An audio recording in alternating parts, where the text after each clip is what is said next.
There are 1.8 billion Muslims in the world, a lot of whom fast during Ramadan every year.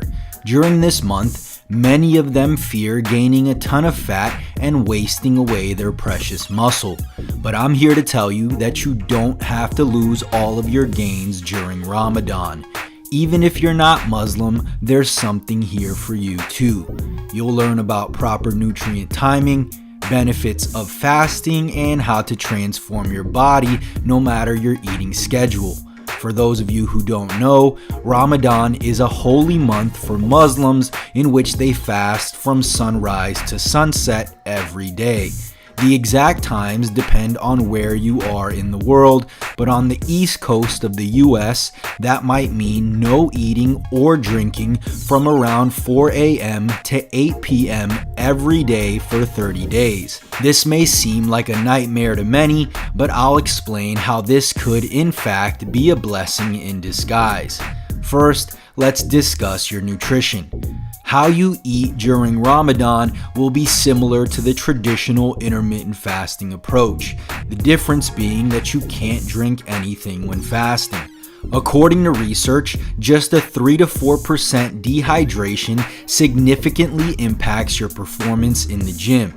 If you have an inadequate stimulus in the gym or improper recovery, you will lose your gains. In order to combat this, I recommend you have at least 2/3 of your body weight in pounds in ounces of water. So if you're 180 pounds, aim to drink 120 ounces of water. Since you have to drink all of this within your eating window, make sure you break your fast with plenty of water. Now, before we talk about how to specifically eat, let's first answer a very important question. Should you bulk, cut, or maintain during Ramadan? Option 1, bulk. Since you might be squeezing 3,000 plus calories into your eating window, bulking can be quite tough. Think about it. You'll have a couple of hours to eat, then you'll have long prayers at your mosque, and by the time you're done, it'll be late at night with little time to eat before bed.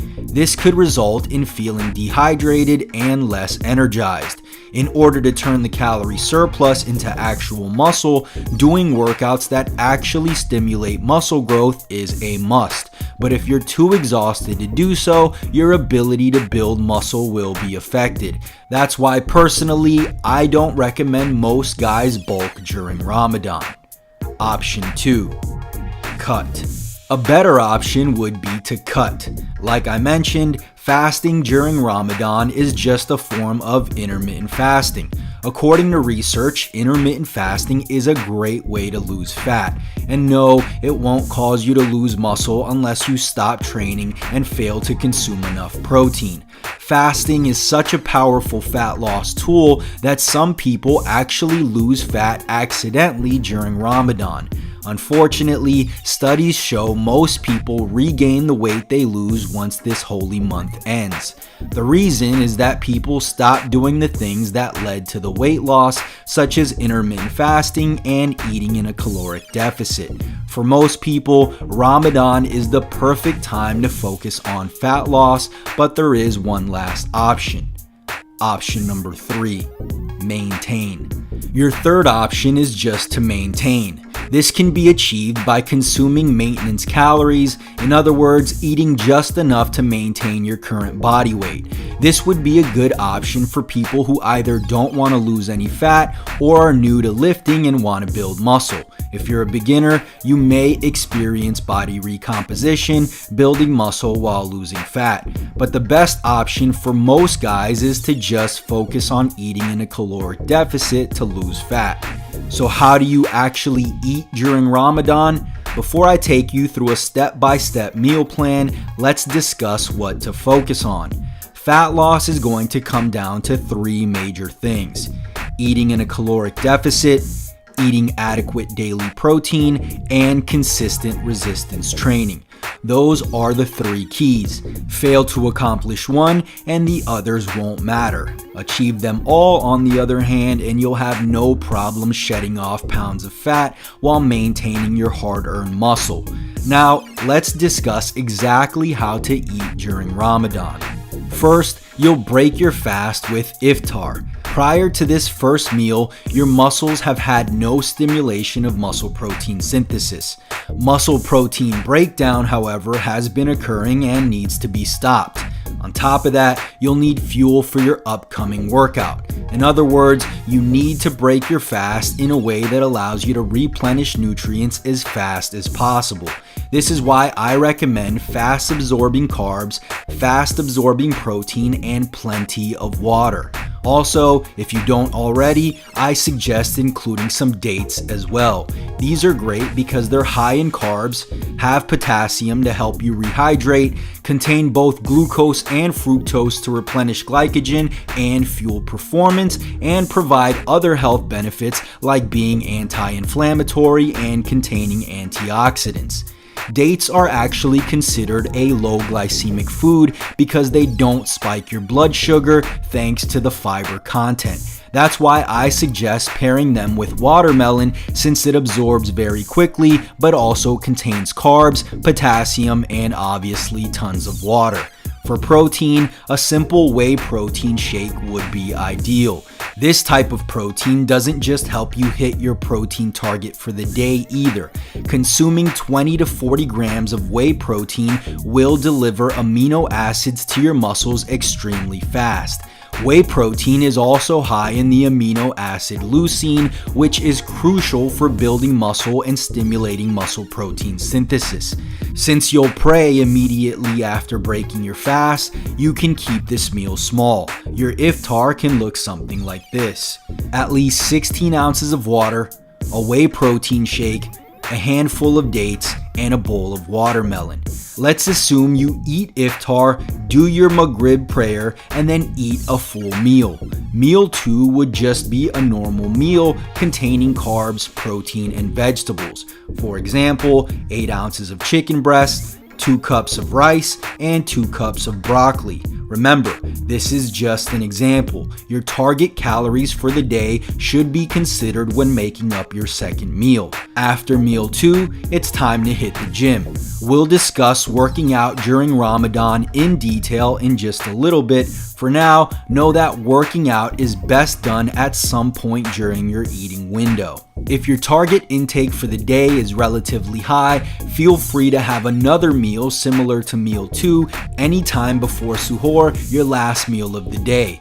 Suhoor is the meal you consume right before you have to begin fasting, followed by your Fajr prayer. Since this will be your last meal for a while, this is when you have your slow digesting protein, fat, and fiber. An awesome protein option is eggs, since they not only contain fat and slow digesting protein, but also micronutrients you need like vitamin A and B, as well as phosphorus and selenium.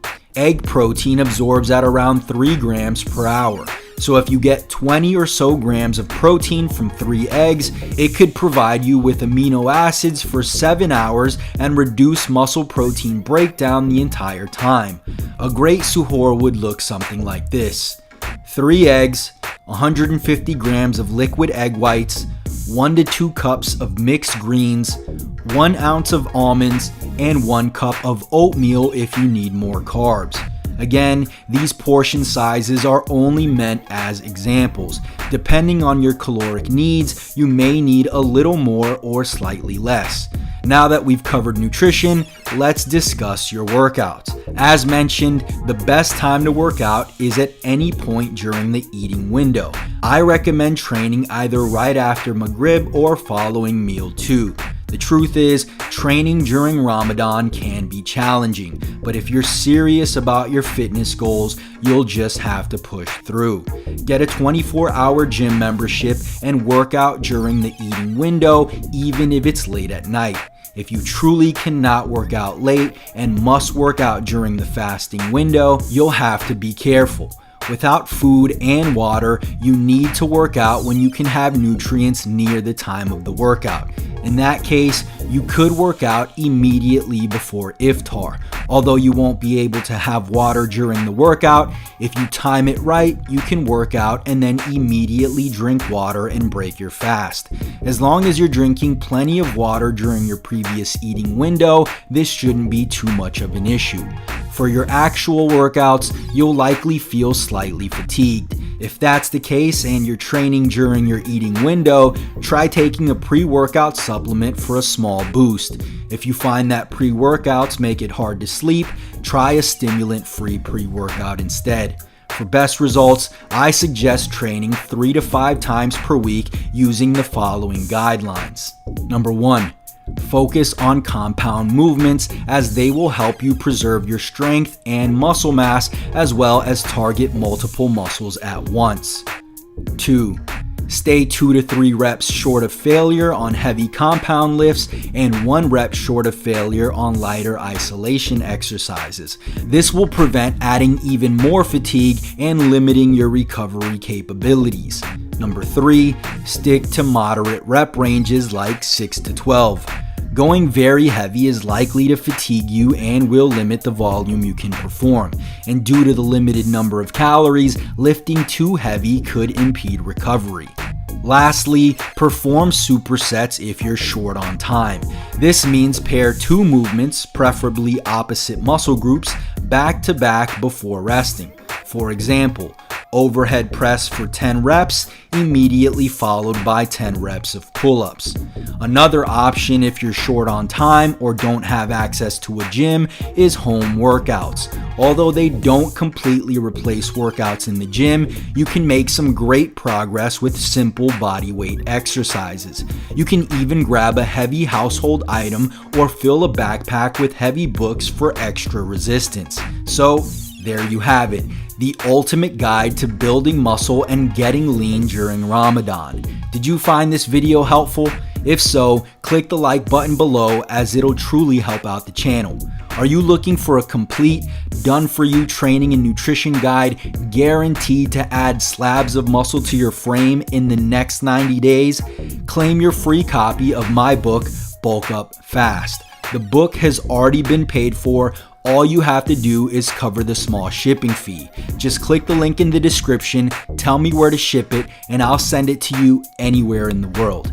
And if you haven't already, make sure you subscribe for more videos and don't forget to turn on post notifications so you don't miss the next one. Peace.